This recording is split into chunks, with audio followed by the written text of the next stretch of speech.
Shalom buat kita semua. Mari kita buka firman Tuhan yang terambil dari Matius pasal 8 ayat yang kedua. Kita baca satu ayat ini, Matius pasal 8 ayat yang kedua. Mari kita baca sama-sama 1, 2, 3. Maka datanglah seorang yang sakit kusta kepadanya, lalu sujud menyembah dia dan berkata, Tuhan, jika Tuhan mau, Tuhan dapat mentahirkan aku. Puji Tuhan. Hari ini firman Tuhan sebagai tema iman yang bertemu belas kasih Tuhan. Bapak Ibu Saudara yang saya kasih dalam nama Tuhan Yesus, saya akan sampaikan terlebih dulu mengenai fakta pengucilan sosial dan religius terhadap pengidap kusta. Pada umumnya mereka semua itu tinggal di luar pemukiman, ya. Hidup terpisah dari komunitas, tidak boleh ikut aktivitas normal masyarakat.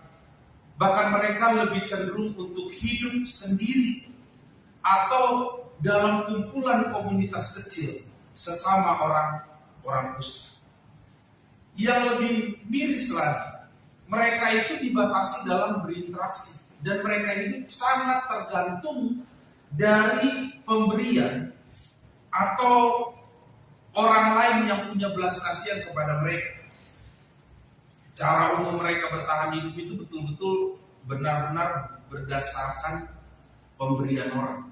Dan Bapak Ibu Saudara tahu bahwa mereka yang memberi kepada orang kusta itu pun harus pada jarak aman. Biasanya mereka memberi itu dengan cara meletakkan di tempat dekat orang kusta itu. Karena mereka memang tidak bisa tinggal sama-sama. Itu menurut aturannya. Mereka tidak bisa tinggal sama-sama dengan orang yang sehat. Bahkan Alkitab mencatat mereka itu biasa berdiri di pinggir jalan atau di pintu masuk kota, pintu-pintu gerbang kota. Nah, Bapak Ibu Saudara, apa yang membuat iman itu bertemu dengan belas kasihan? Kita belajar dari orang kusta ini. Apa yang membuat iman itu bertemu dengan belas kasih Tuhan?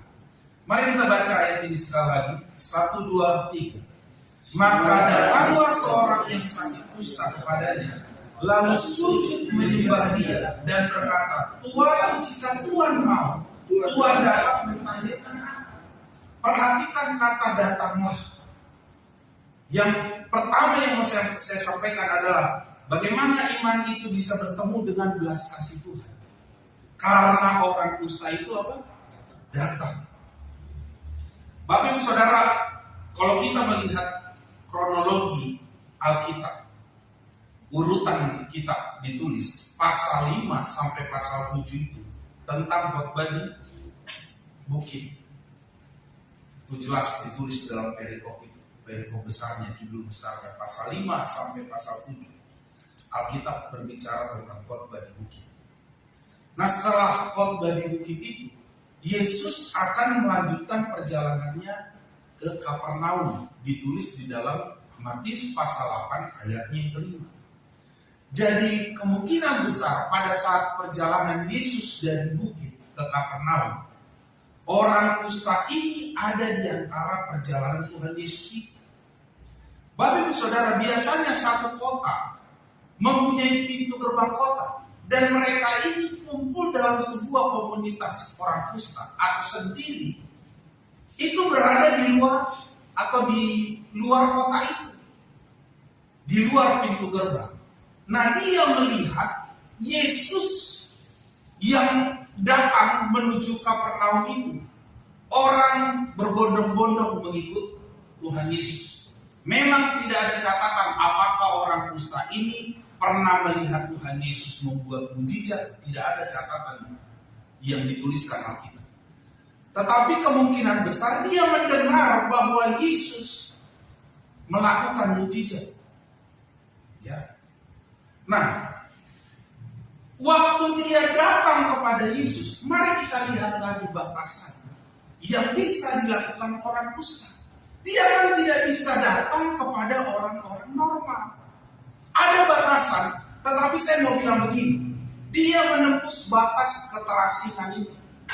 Orang kusta itu menembus batas keterasingan itu, menembus batas jarak dengan dia datang kepada Yesus. Itu artinya kalau saya terjemahkan ini, kalau dia tidak memutuskan untuk datang kepada Yesus, itu artinya dia akan tetap kusta sepanjang hidup.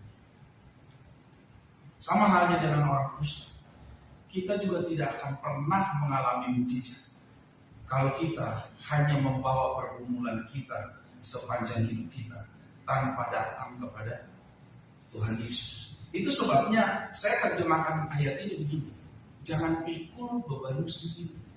Apalagi itu penyakit pergumulan yang bertahun-tahun yang memang melekat dalam hidup, lalu kita bawa sepanjang perjalanan hidup kita pergumulan itu. Melalui orang kusta ini kita bisa belajar datang kepada Tuhan. Jangan pikul beban hidup kita sendiri. Haleluya. Jadi kalau selama ini kita sadar membawa pergumulan, sakit, penyakit, masalah yang tidak pernah selesai dengan kekuatan kita, datanglah kepada Tuhan. Amin. Amin. Hari Kamis kemarin itu Hardiknas. Jadi banyak anak-anak sekolah dasar, anak SMP yang di sekolahnya itu buat acara khusus. Nah, pagi-pagi saya antar anak saya Devi, dia juga akan mengikuti acara Hardiknas di sekolah. Ada pentas, ada show apa-apa dari anak-anak, tarian dan segala macam. Dan mereka itu harus pakai outfit atau pakaian yang berhubungan dengan identitas atau profesi tertentu. Nah, Ivi ini pakai baju reporter Metro TV. Bapak Ibu Saudara, hari Kamis itu hujan. Jadi acara itu mundur. Acara yang dilaksanakan itu mundur. Sudah jam 9:30 saya putuskan dari rumah untuk jemput Ivi, karena 9:30 biasanya dia sudah pulang. Paling lama jam 9:30 saya udah jalan dari rumah, saya jemput Ivi. Bapak Ibu Saudara tahu, karena hujan, ternyata acaranya itu benar-benar belum ada satupun yang dilakukan. Sementara anak saya ini udah mengeluh, udah rasa capek. Dan waktu saya masuk ke sekolahnya, karena hujan saya berteduh di pintu masuk sekolahnya. Saya lihat anak saya di depan kelas sudah selonjoran kelelahan. Dia bilang mengadu sama saya, capek Pak, aku mau pulang. Bapak Ibu Saudara, karena saya tidak mau dia mengeluh karena kegiatan itu dan rasa penat dan capek itu, lalu saya keluar. Waktu saya keluar, dia datang lagi sama saya. Pak, saya capek. Saya tidak mungkin ikut acara itu lagi. Toh juga saya nggak ada di situ, katanya. Dia nggak ngisi acara apa-apa, katanya. Bapak Ibu Saudara, lalu saya masuk lagi ke dalam kelas sekolahnya itu. Saya lihat ke depan kelas. Tapi saya lihat banyak teman-temannya itu yang memang udah lalu-lalang keluar, udah fokus ikutin acara. Saya keluar lagi. Begitu dia keluar, dia bawa tas itu. Kita pulang aja Pak, katanya. Saya datang sama saya. Hati orang tua mana yang tidak bela anaknya dalam kelelahan seperti itu. Lalu saya pastikan dulu, boleh gak pulang? Ternyata tidak diwajibkan, tapi sebaiknya ikut. Nah, karena memang udah lewat jamnya, tidak diwajibkan, saya bawa lagi. Apa yang membuat saya tergerak? Karena dia datang ini, berkali-kali dia datang. Bapak Ibu Saudara, saya mau bilang begini, jangan pikul beban hidup kita sendiri. Yang memungkinkan orang kusta ini disembuhkan karena dia datang kepada Tuhan Yesus. Amin. Karena dia datang. Mari kita lihat yang kedua. Poin yang kedua, kita baca sekali lagi ayat itu. 1, 2, 3. Maka datanglah seorang yang sakit kusta kepadanya, lalu sujud menyembah dia dan berkata, Tuhan, jika Tuhan mau, Tuhan dapat mengakhirkan. Yang kedua, bagaimana iman itu bisa bertemu dengan belas kasih Tuhan? Yang kedua, karena menyembah, karena penyembahan, karena sujud menyembah. Bapak Ibu Saudara, sebelum waktu dia datang, sebelum dia meminta kesembuhan, yang dilakukan itu adalah menyembah, sujud menyembah. Padahal dalam bahasa Ibrani kata najis untuk kategori orang kusta itu berasal dari kata tamim. Apa itu tamim? Mereka itu najis secara ritual. Najis secara ritual karena tidak bersih dalam pemandangan kitab imamat. Mereka dianggap najis secara ritual. Nah, najis secara ritual ini bagi orang kusta, itulah yang memungkinkan mereka tidak bisa ke bait Allah, tidak bisa mempersembahkan korban, tidak bisa melakukan seremoni ibadah atau korban lainnya, tidak bisa mendekat kepada hal-hal yang kudus, misalnya ibadah di hadapan Tuhan dan sebagainya. Itu artinya orang kusta itu terputus dari kehidupan religius normal. Nah, status najis ritual inilah kemungkinan yang membangkitkan kesadaran dan mempengaruhi sikapnya untuk menyembah Yesus. Itu sebabnya saya menanamkan ini, kalau ada orang yang sakit, lalu tidak mungkin dia beribadah karena keterbatasan, bukan menjadi alasan orang itu tidak datang kepada Tuhan. Bukan menjadi alasan untuk orang itu tidak menyembah Tuhan. Selama saya sakit terbaring 18 hari di RSCM, saya tahu betul saya tidak bisa menggerakkan badan saya di tubuh saya tidak bisa bergereja. Saya tidak bisa duduk dengan baik karena berat memang untuk bangun. Yang tolong saya juga kecil, istri saya. Gak mungkin. Tapi yang membuat saya untuk terus berdoa karena sakit itu. Berdoanya gak bisa duduk, yang lipat tangan aja. Tetapi yang saya mau bilang ini, memang dia datang kepada Tuhan, tapi kan seolah ada batasan. Nah, kesadaran dia untuk datang itu karena dia butuh kesembuhan.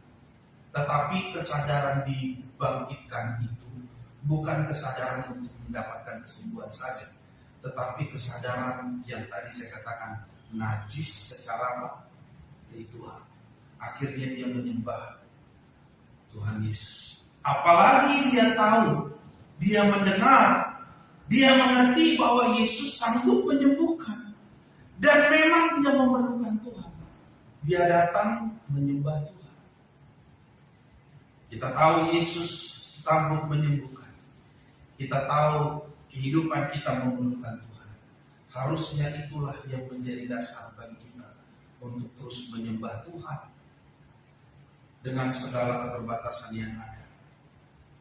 Bukan jadikan sakit penyakit kelemahan tubuh sebagai alasan untuk kita tidak datang kepada Tuhan.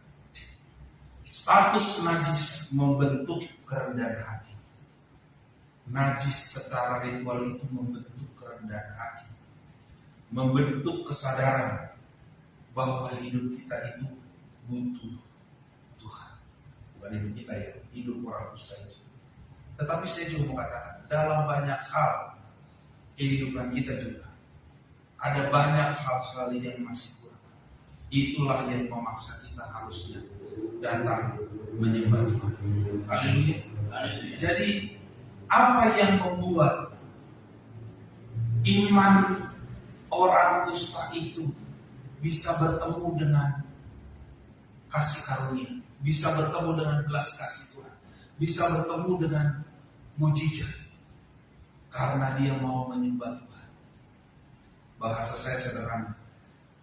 Percayalah, di dalam penyembahan itu juga cara membuat kita terkoneksi dengan Tuhan untuk mengalami segala kebaikan, kemurahan, bahkan mujizatnya. Haleluya. Kita akan mengerti bahwa waktu Paulus dan Silas di penjara, yang dia lakukan apa? Sampai penjara itu pintu-pintunya terbuka. Apa yang dia lakukan? Ujian penyembahan. sampai akhirnya ada kemungkinan gempa sampai merusakkan pujian penyembahan. Tapi jangan pujian penyembahan terus ada gempa di sini, bahaya juga kita. Tapi maksud saya, dia dilepaskan lewat itu, lewat pujian penyembahan. Artinya sekali lagi bahwa pujian penyembahan atau menyembah Tuhan membuat kita mengalami koneksi dengan Tuhan yang bisa mendatangkan mujizat bagi kehidupan kita. Haleluya.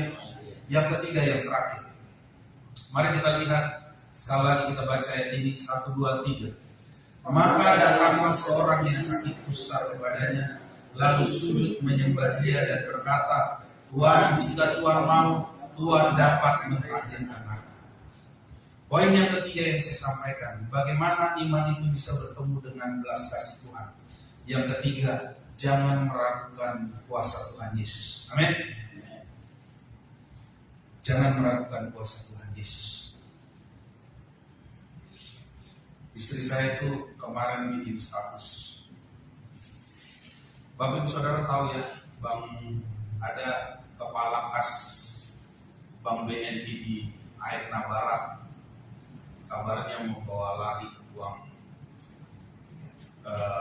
jemaat 28 miliar di gereja Katolik Aekna Barat. Istri saya buat status begini, pelajaran dari Bank BNI.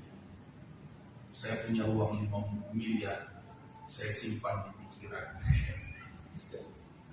Gak mau simpan di bank. Ya itulah kalau orang hidupnya jago ngayal. Kalau Bapak Ibu Saudara punya uang banyak, simpan aja di pikiran. Saya juga simpan uang saya, bukan T.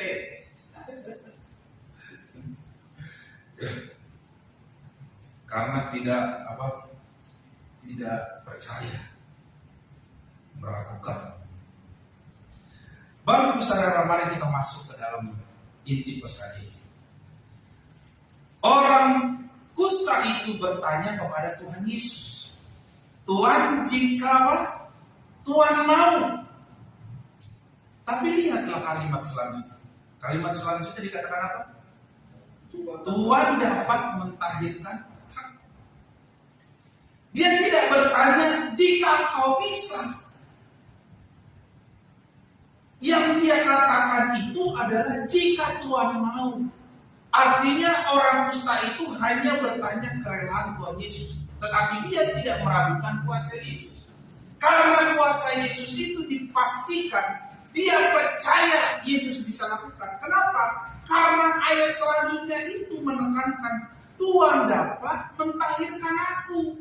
Tapi persoalannya Tuhan mau atau tidak. Tetapi Tuhan Yesus berkata, apa? Ya, aku mau. Ini yang luar biasa dari orang kusta itu. Orang kusta itu tidak meragukan kuasa Tuhan Yesus. Dia tidak bertanya jika Tuhan bisa. Tuhan bisa. Tetapi sebagai orang kusta pada waktu itu mungkin dia berkata, saya ingin najis secara ritual. Tidak mau ada orang yang dekat sama orang-orang kusta seperti mereka ini. Tetapi Yesus mau. Bapak Ibu Saudara, saya pernah melihat ada hamba Tuhan yang luar biasa di tempat saya melayani. Namanya Pendeta Mesa di kota Solo. Jemaat yang dilayani ada satu yang mengalami penyakit gula basah. Dokter udah bilang udah ini diamputasi aja, ini merambat lukanya kalau kan sembuh, bisa busuk kakinya. Semua kakinya ini udah melepuh. Tapi ini luar biasa betul nih Bapak Mesa, Pendeta Mesa. Dia ambil minyak, dia orang Ambon. Kita berdoa saja, kita lapor saja dengan minyak urapan, maksudnya kita taruh saja minyak urapan di kaki. Bapak Ibu Saudara, dia berdoa sungguh-sungguh dengan tidak punya rasa jijik. Dia pegang lukanya itu, dia lap minyak zaitun itu di tangannya, dia lap itu kaki kanannya jemaat itu. Padahal busuk, saya melihatnya pun itu nggak enak melihat. Mual kita melihatnya, apalagi harus pegang. Tapi pendeta ini pegang, balur kakinya yang busuk itu, yang luka itu dengan minyak berapa? Dengan minyak zaitun.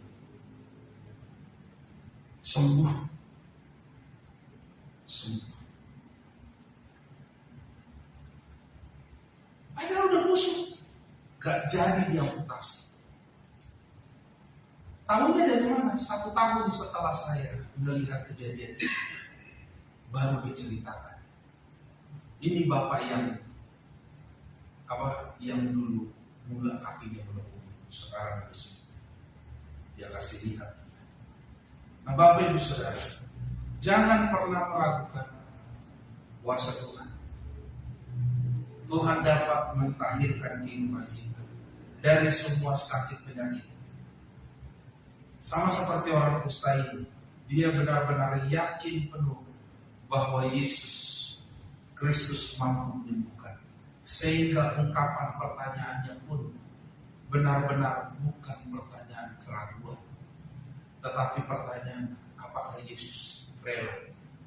Itu pun karena dia mungkin merasa dirinya sebagai orang kusta. Tapi soal kuasa Yesus, orang kusta ini tidak meragukan, karena pernyataannya sekali dikatakan, Tuhan, jika Tuhan mau, Tuhan dapat mentahirkan aku. Dia hanya meminta hati Tuhan saja. Kalau Tuhan mau. Tapi dia tidak pernah meragukan kuasa Tuhan. Bapak Ibu Saudara, sudah 4 hari ini saya rasa betul-betul sakit ya, di bagian kaki saya. Berpindah lagi di sebelah kiri karena kalau limpa saya ini kan mengalami pembengkakan yang luar biasa, nambah bengkak. Jadi bikin kram terus. Bikin kram sampai dari kaki sampai ke sini tuh bisa sakit sekali. Berapa malam saya tidak bisa tidur enak. Bapak sampai bilang gini, ayo kita berdoa sama-sama. Kebanyakan udah berdoa masing-masing, Pak, sama-sama. Tapi dalam doa itu saya selalu minta, sama seperti orang tua saya meminta, supaya Tuhan betul-betul memulihkan saya. Itu juga yang dilakukan orang kusta itu. Dia tidak pernah meragukan kuasa Tuhan. Dari ayat ini, saya cuma mau bilang, ini mungkin bukan sekedar pergumulan sakit penyakit bagi kita, tetapi untuk apapun, mari kita hidup, jangan pernah meragukan kuasa Tuhan Yesus. Haleluya. Dia pasti sanggup memulihkan kita. Karena ayat firman Tuhan ini, Tuhan dapat. Jangan pernah meragukan kuasa Tuhan Yesus. Haleluya. Mari kita datang di hadapan Tuhan.